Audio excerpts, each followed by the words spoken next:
خوتي خواتاتي العائلة الكريمة، مرحبا بكم في فيلم جديد وسيناريو جديد. ولكن قبل ما تنساوش ديروا لايك واشتراك، ويلا بينا نكتشفوا السيناريو ديال الفيلم الجديد. الفيلم ديالنا تيبدا مع ابي واختها بيس، تنعرفوا بلي امهم ماتت من مدة قصيرة وما بقى لهم الا بعضياتهم، وتنشوفوهم بقاو متضامنين كاخواتات. ولكن القدر كان عنده رأي واحد اخر. بيس مرضات ومشات للطبيب دوزات، وبالصدفة تتلقى راسها مريضة بالسرطان وهي في مرحلة متقدمة، وتنعرفوا ان ايامها في الدنيا محدودة. الاطباء قالوا لها حنا التكنولوجيا اللي عندنا ما عندناش باش نفيدوك، ولكن كاين واحد الكلينيك اللي عنده واحد التكنولوجيا جديدة ربما تقدر تفيدكم، ولكن داكشي تيطلب بزاف الفلوس. وهذا الشيء خلى ابي تقلب على شي خدمة باش تصور الفلوس، ولكن ماشي اي فلوس بزاف فوق قليل. وعلى هذا الشيء لقات واحد الخدمه في واحد المناجم في جيورجيا. فاش وصلت لتما لقات غير الجبال والثلج، وواحد لابوراتوار تيبحث في هاد الجبال على الذهب، اليورانيوم والمعادن النادره لانه واقع عليها صداع. وتنعرفوا ان المنطقه اللي هي فيها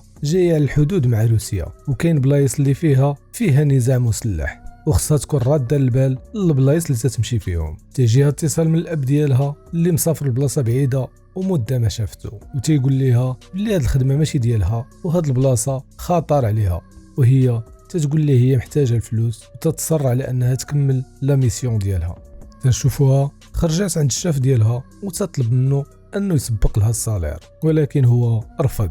قال لي انت عاد جديده معنا وما نقدروش نغامروا ونعطيوك شي حاجه الفلوس. وتتبنى هي والصديق ديالها في العمل سيرجي تيحفروا في واحد البليصه وتيقلبوا، ولكن ما وصلوا لتا نتيجه. ولكن هي قالت ليه انا غادي نزيد نطلع الفوق ونزيد نقلب في المرتفعات، لان المرتفعات غادو تكون فيهم المواد النادره اكثر من البلايص ديال السف. وهو تيقول ليها لا ما تغامريش، نكملوا هنايا وعاد نمشيو مجموعين. ولكن هي ما سمعتوش وكملت الطلوع ديالها للجبل. هي بدات تتغرق في الغابه وتتسمع واحد الاصوات غريبه. هزت السلاح اللي عطاه لها سيرجي وبقات غاديه وتتشوف شنو اللي كاين. وهي هكاك تتشوف واحد حجره غريبه على المنطقه. هزاتها وتلاحظ انها سخيخه شويه في بلاصه فيها الثلج. هزتها ورجعت بها للمختبر. بدات تتفحص فيها واحد شويه، وهو يجيها ابيل من عند الوالد ديالها. قال لها انا راني رجعت وراني غادي نخرج الاخت ديالك من السبيطار لانها باغيه ترجع تموت في الفراش ديالها. وهي بدات تتعصب عليه وتتقول ليه لا ما تخرجهاش، انا غادي نجي عندها وغادي نصيفطها للكلينيك اللي غادي دير فيه العمليه، اختي ما غادياش تموت. وهي مازال معاه في التليفون تتحس بالارض تتزعزع بهم والضو تيمشي. شي حاجه غريبه، واش بركان ولا زلزال هذا؟ خرجت لقات سيرجي في الطوموبيل. قالت له واش حسيتي بالاهتزاز؟ قال لها انا ما حسيت حتى شي حاجه، كنت ناعس في الطوموبيل. قالت له شوف غادي توصلني دابا لاقرب طائره ولا هليكوبتر، لانني خاصني نلحق اختي اللي في الطبيب. وهو ما كتبهاش. ركبوا في الهليكوبتر وشدوا الطريق، وغير فاتوا المنطقه اللي كانوا فيها الهليكوبتر بقات يوقع فيها مشاكل. مره الجي بي اس ديالها تيخسر، مره الرادار ما تيشدش، وشويه البيلوت فقد التحكم فيها. وهنا بقى تيعيط للاسلكي ما خدامش، واضطر انه يحاول يهبط في شي بلاصه سيف. بقى تيهود شويه بالهليكوبتر، وزادت كملتها وجملتها وقف المحرك الاساسي ديالها. وهنا كل شي شاف الموت بين عينيه. ابي دارت الصمطه ديالها وبدات تقرا القران، وبدات الحياه ديالها واللقطات ديالها مع اختها تيدوزو بين عينيها. وبقوه الضغط فقدات الوعي ديالها وبدات تتحلم بالاب ديالها حداها، وتتقول ليه ما تخرجش اختي من الطبيب، انا غادي نجي وغادي نجيب الفلوس. هي هكاك وتضربها الفيقه، كل هاد مايات لان الطياره طاحت بها. سلكات راسها ولقات ان البيلوت ميت، والصديق اللي كان معاها مضروب في ركبته وعنده واحد الجرح غائر بزاف. دارت عليه واحد الطرف ديال التوب وقبطات اللاسلكي تتحاول تتصل بالطوارئ، ولكن للاسف حتى شي حاجه ما شدات ليها. خرجت برا وبقات تتعيط بجهدها كامل كما الله يسمعها شي حد، ولكن غير الخلا ما كاينش اللي يسمعها. رجعت للطياره، قلبت على واحد البوصله وخريطه وحطاتهم، وبقات تتحدد المكان ديالها فين طايحين، وشافت اقرب طريق مأهوله بعيده عليهم بالاف الكيلومترات. وهنا شعلت واحد العافيه كما الله يشوفهم شي حد، ونعست. وفي الصباح تلقى البيلوت الثاني ميت، وهي تجيها واحد الحاله الهستيريا ديال الخوف والرعب، وبقات تبكي لانها شافت الموت بين عينيها. في واحد اللحظه تفقد الوعي، تتسخف وتطيح للارض، وتحاربت تدخلت للطياره وتغطات ونعسات. تشوف اختها في المنام وحالتها زادت كفاست، وتضربها الفيقه. صافي تتقرر انها تتحرك من ديك البلاصه ما تجلسش تموت. وهنا تتجمع كاع الماتريال اللي خاصها والخرائط، وهزت واحد اللاسلكي وقررت تحرك من تما. هي تحركات بحدا الطياره شويه وهي تتسمع الراديو تيهضر. رجعت تجري تلقى الراديو ما خدامش وتتنتبه ان كاين راديو اخر في الحزام ديال الطيار الثاني. فاش هزاتو وبقات تتصل وهو شي حتى يجاوبها وتيطفى اللاسلكي. هزاتو قلبات على الخيوط فين تيتشارجا ودارتو يتشارجا شويه. واحد اللحظه تيجيها اتصال في اللاسلكي من شي واحد سميتو جون، طيار امريكي حتى هو طاحت به الطياره قريب من المنطقه اللي هي فيها، وانه مفروع في رجليه وما عندوش كيفاش يتحرك، وطلب منها تجي عنده باش يتعاونوا بجوج ويديروا شي حل لهاد المصيبه اللي هما فيها. وشدات الطريق لعنده وهي تتهضر معاه في اللاسلكي وتتعاود ليه على حياتها وعلاش جات لهنايا وعلى اختها اللي في الطبيب. وهو شاد معاه الخط وتيتهاود معاها وتيقول لها ان اختها محظوظه بها، لان قليل فين تلقى شي اخ تيكافح بحال هكذا من اجل الاخ ديالو. تنعرفوا ان باقي قدامها واحد الجبل قدو قداش خصها تفوتو باش توصل لهاد السيد. بقات تهضر في داك الجبل حتى وصلت لواحد البلاصه ما عندهاش منين دوز، وتما قررت تبدل الطريق. بدلت الطريق وبقات غاديه، دخلت في واحد الغابه طاح عليها الظلام. وهنا دارت كوخ بالوراق ديال الشجر وشعلت عافيه ونعست شي شويه. وفي هاد اللحظه بدات تطيح الشتا وطفات العافيه. جاها البرد بزاف وهي حست بالحراره خارجه من الشكاره ديالها اللي فيها ديك الحجره العجيبه. قالت ليه عليها وها قال لها كاين شي حجر فيهم هاد القضيه، وهذا الشيء غالبا من التجارب اللي كانوا تيديروهم الميليتير بالاسلحه النوويه واليورانيوم. حتى حاجه راه ما بقات كما كانت. وهنا جون قال لها راه رجليه ما بقاش يحس بيهم، وهذه علامه خايبه. شدات الطريق في داك الثلج اللي طاح وداك البرد وبقات طالعه في الجبل. تلقات واحد البليصه طالعه فيها تتزلق وطاحت على رجليها وتا هي توعتات. هنا جون قال لها بلا ما تعذبي راسك، الا شتي الطريق ما سلكاش رجعي بحالك. ولكن هي ما استسلماتش وقالت له الا شجعني ما هتشجعنيش على الاقل اسكت. بقات طالعه في داك الجبل حتى وصلت لواحد البلاصه ما لقاتش منين دوز. هنا بقات تتفكر وهي تجبد ديك الحجره من الصاك وشافت راسها تتشكل لها بحال العجين وتتقصاح. دارتها في واحد الحفره، طلعت عليها وطلعت الفوق وجرتها بالكرده باش كانت رابطاها. وهي وصلت لراس الجبل حمدات الله. وهنا هزت عينها للفوق تتشوف واحد الظل كي بحال الظل اللي شافته المره الاولى فاش هزت ديك الحجره. وتتهز المنظار ديالها وبدات تتحقق في الارض. تتبان لها واحد القشله ديال الميليتير، وهي جمعت بزاف ديال الحطب وشعلت فيه العافيه باش تبان البلاصه للميليتير ويجيو يديروا لها شي حل. ودارت الشكل ديال سهم باش يعرفوها فين تحركات. بقات غاديه واحد شويه وتتهضر مع جون، ولكن جون قال لها شنو درتي؟ قال هذوك القشه اللي تما كاملين ديال الروس وراه الا قبطوك راهم غادي يقتلوك من طبيعه الحال. ومشات تجري باش تحيد داكشي اللي دارت، ولكن للاسف تتزلق بها ديك الارضيه وتطيح وتبقى تكركب في داك الجبل. وتنعرفوا ان رجليها تتجرح والجرح كبير.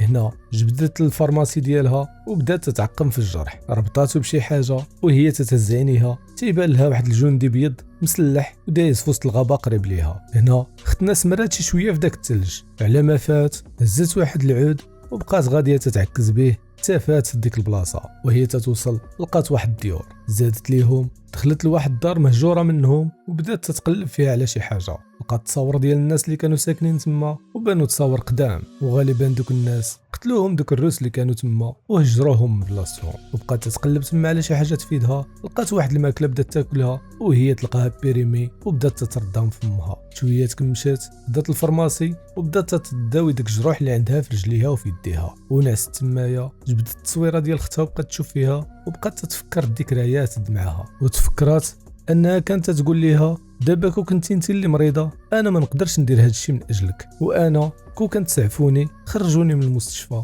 انا بغيت نموت في بلاصتي. هنا ختنا تضربها الفيقه وبالصدفه تتشوف داك المسلح ديال البارح واقف تما وتيمشط المنطقه تيتحرك وتيقرب من الدار اللي هو فيها. وهي تجي تحت واحد البليصه وتتسد فمها وتتقطع الزي باش ما يحش بها. وفي واحد اللحظه تفكرت الفردي كاين في وسط الشنطه ديالها. هزت واحد العود وتتسحب الشنطه بشويه حتى جرتها عندها، جبدت السلاح وهو تطيح لها التعميره وتسمع هذاك الجندي. هنا الجندي بدا تيفرع الباب باش يدخل يشوف شنو كاين. غير يدخل تيضرب فيها تتبان ليه هز السلاح، تيهز عليها الكلاش وتيبدا يهدد فيها. هو ما باغيش يتيري ولكن هي بقوه الخلعه تيرات فيه وطيحاته في الارض.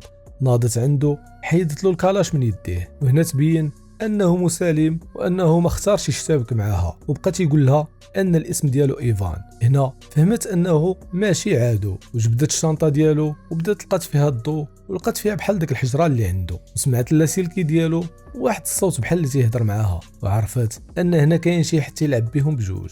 وفاش هضرت معاه في اللاسلكي قال لها دابا انت غير واش باغيه تشوفي اختك ولا ما باغياش تشوفيها، وهنا تخلعت ورمات اللاسلكي. هنا زادت عند داك الجندي وبقات تداوي له الجرح ديالو وغسالات، بقات تهضر معاه بلغه الاشاره. قالت ليه انا غادي نمشي ونقلب على المصدر الصوت اللي داير لنا هاد الروينه كامله، وانت حاول تتصل بالقاعده ديالك باش ما يتيروش فيا، لانني خايفه بما اني برانيه يشوفوني ويتيروا عليا. هو كي بحال اللي فهمها قبطاتو وبقات غاديه معاه، واخا ماشي بصعوبه لان هي معطوبه وتا هو معطوب في رجليه. زادت شي شويه ما قدروش يكملوا. هنا هزات الصاك ديالها وجبدات ديك الحجره وتتشور في راسها، غير تجبد ديك الحجره تتبدل الجو وتتسمع ديك الاصوات الغريبه. وهنا تاكدت ان هاد الحجره ملعونه وفيها شي حاجه هي اللي دارت الزلزال النهار الاول، وهي اللي طيحت الطياره، وهي اللي تتلاعب بها في اللاسلكي. وهنا رماتها بعيد وبقات تتغوت وحسات بالشمته.